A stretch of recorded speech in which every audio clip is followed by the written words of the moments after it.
It's a bit of a long reading, but here goes. Exodus chapter 2, picking up the beginning really of the Moses story. Starting at verse 23. After a long time the king of Egypt died. The Israelites groaned under their slavery and cried out. And out of slavery their cry for help rose up to God. God heard their groaning, and God remembered his covenant with Abraham, Isaac and Jacob.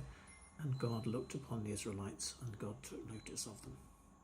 Moses, meanwhile, was keeping the flock of his father-in-law Jethro, the priest of Midian, and he led his flock beyond the wilderness and came to Horeb, the mountain of God.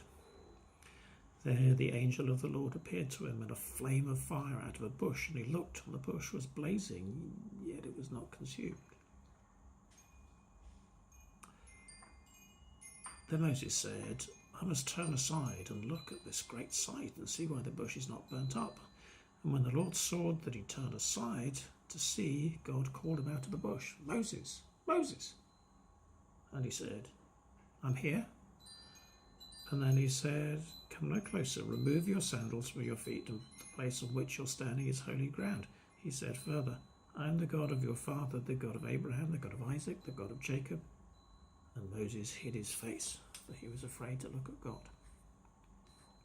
Then the Lord said, I've observed the misery of my people who are in Egypt. I've heard their cry on account of their taskmasters. Indeed, I know their sufferings. They've come down, and I've come down to deliver them from the Egyptians, and to bring them up out of that land to a good and broad land, a land flowing with milk and honey, a country of the Canaanites and Hittites, Amorites, Perizzites, Hivites, Jebusites. The cry of the Israelites has come to me.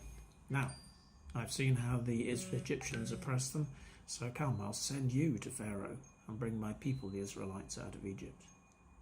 But Moses said to God, who am I that I should go to Pharaoh and bring out the Israelites out of Egypt?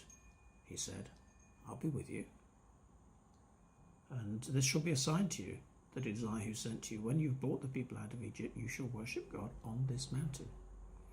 But Moses said to God, if I come to the Israelites and say to them, the God of your ancestors has sent me to you, and they ask me, what's his name? What shall I say to them? God said to Moses, I am who I am. He said further, thus you shall say to the Israelites, I am has sent me to you. God also said to Moses, thus you shall say to the Israelites, the Lord, the God of your ancestors, the God of Abraham, God of Isaac, God of Jacob, has sent me to you. This is my name forever. This is my title for all generations. Go, assemble the elders of Israel and say to them, the Lord, the God of your ancestors, the God of Abraham, God of Isaac, and the God of Jacob, has appeared to me, saying, I have given heed to you and to what has been done to you in Egypt. I declare that I will bring you out of misery in Egypt to the land of the Canaanites, Hittites, Amorites, Perizzites, Hivites, and Jebusites, a land flowing with milk and honey. Then they will listen to your voice. You and the elders of Israel shall go to the king of Egypt and say to him, the Lord, the God of the Hebrews, has met us. Let us go now 3 days' journey into the wilderness, so that we may sacrifice to the Lord our God.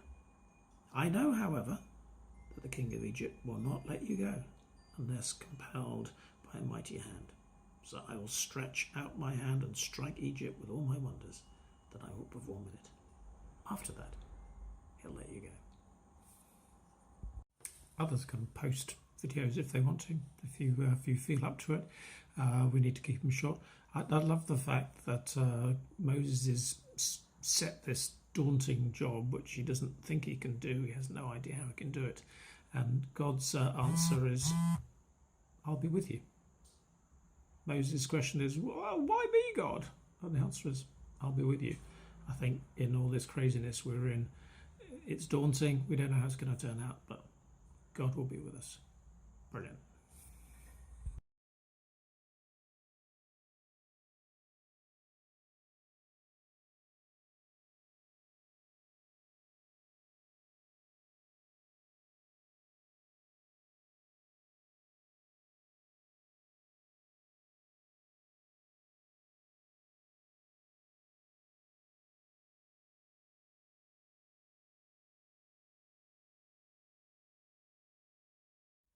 If you're in a place to do it, join me in the Lord's Prayer.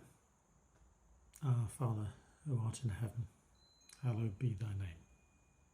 Thy kingdom come, thy will be done on earth as it is in heaven. Give us this day our daily bread, and forgive us our trespasses, as we forgive those who trespass against us. And lead us not into temptation, but deliver us from evil. For thine is the kingdom, the power, and the glory, forever and ever. Amen.